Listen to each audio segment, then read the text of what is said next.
Viewers, আসসালামু আলাইকুম। আজকে একটি নতুন রেসিপি আপনাদের সাথে শেয়ার করার জন্য চলে এসেছি।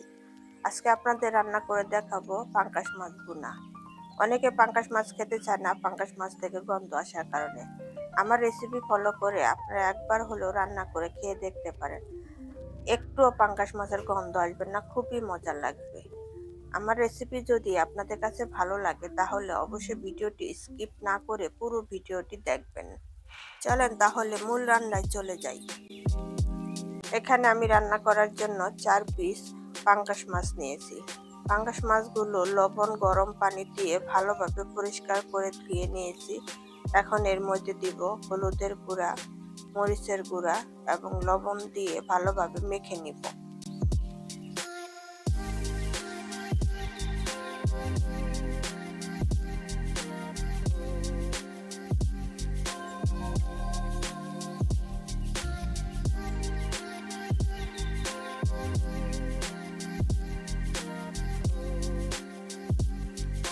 এখন আমি মাছগুলো ভেজে নিব। মাছ ভেজে নেওয়ার জন্য চুলায় একটি প্যান বসিয়ে গরম করে নিয়েছি। এখন এর মধ্যে দিয়ে দিলাম তেল। তেলটা একটু গরম করে নিব। তেল গরম হয়ে গিয়েছে, এখন সবগুলো মাছ দিয়ে দিব। মাছগুলো দিয়ে এক পাশ ভালোভাবে ভেজে নিব। এক পাশ আমি ভালোভাবে ভেজে নিয়েছি, এখন আমি উল্টিয়ে দিব। তবে পাঙ্গাস মাছ একটু কড়া করে ভাজতে হয়, তাহলে খেতে বেশি ভালো লাগে।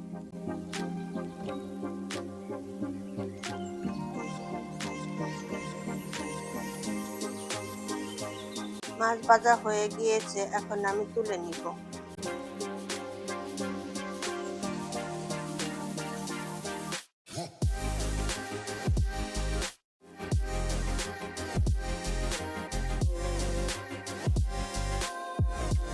মাছ ভাজার তেলটা কম মনে হচ্ছে, তাই অল্প পরিমাণে তেল দিয়ে দিলাম রান্না করার জন্য। এখানে এর মধ্যে দিয়ে দিলাম বড় সাইজের 3টা পেঁয়াজ, 2টা কাঁচামরিচ মাঝখান থেকে ফালি দিয়ে নিয়েছি। এখন হালকা একটু ভেজে নিব পেঁয়াজটা নরম হওয়া পর্যন্ত।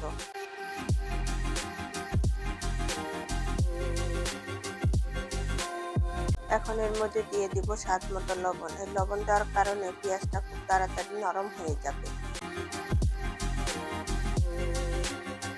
পেঁয়াজ নরম হওয়া পর্যন্ত আমি ভেজে নিয়েছি।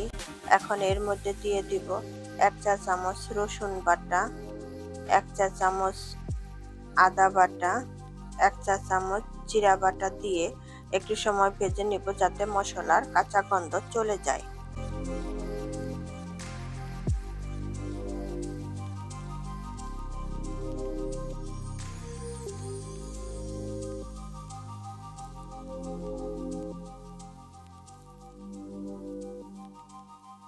মশলা আমি ভালোভাবে ভেজে নিয়েছি, যাতে করে মশলার কাঁচা গন্ধ না থাকে।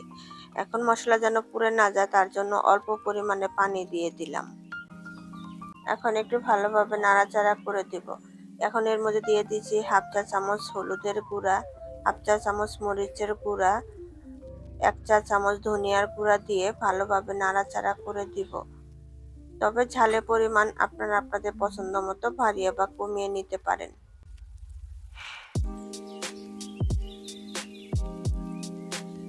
এখন মশলা কষিয়ে নেওয়ার জন্য অল্প পরিমাণে পানি দিয়ে দিলাম। মশলা যত ভালোভাবে কষানো হবে, রান্না কিন্তু খেতে ততই বেশি মজা লাগবে। আমি একটু সময় নিয়ে ভালোভাবে মশলা কষিয়ে নিয়েছি। দেখেন মশলা থেকে তেল আলাদা হয়ে গিয়েছে। এখন এর মধ্যে মাছগুলো আমি দিয়ে দিব।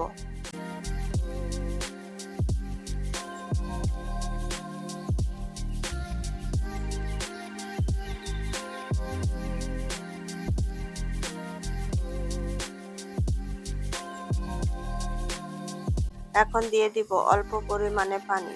এখানে কিন্তু পানি বেশি দেওয়া যাবে না।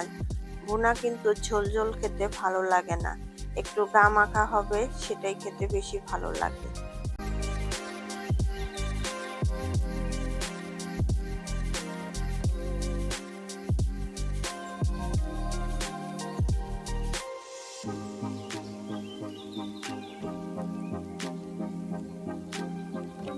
এখন আমি ঢাকনা খুলে মাছগুলো উল্টিয়ে দিব।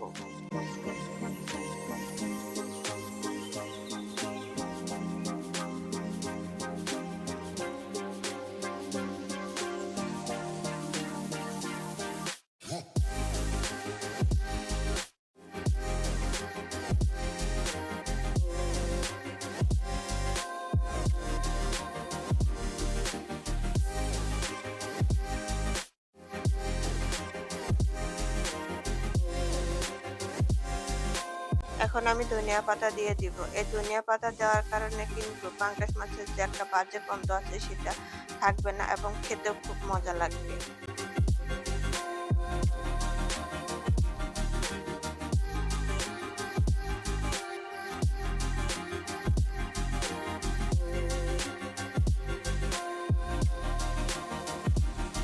মাছগুলো আরেকবার উল্টিয়ে দিব যাতে করে ধনিয়া পাতার সুপটা মাছের মধ্যে ভালোভাবে ঢুকতে পারে।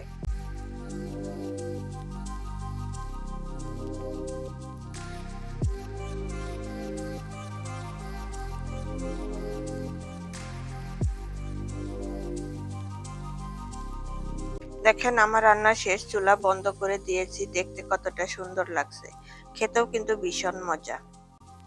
আমার রেসিপি ফলো করে আপনারা এইভাবে রান্না করে খেয়ে দেখতে পারেন গরম ভাতের সাথে। খেতে কিন্তু দুর্দান্ত হয়। আশা করি আপনাদের কাছে খুবই ভালো লাগবে।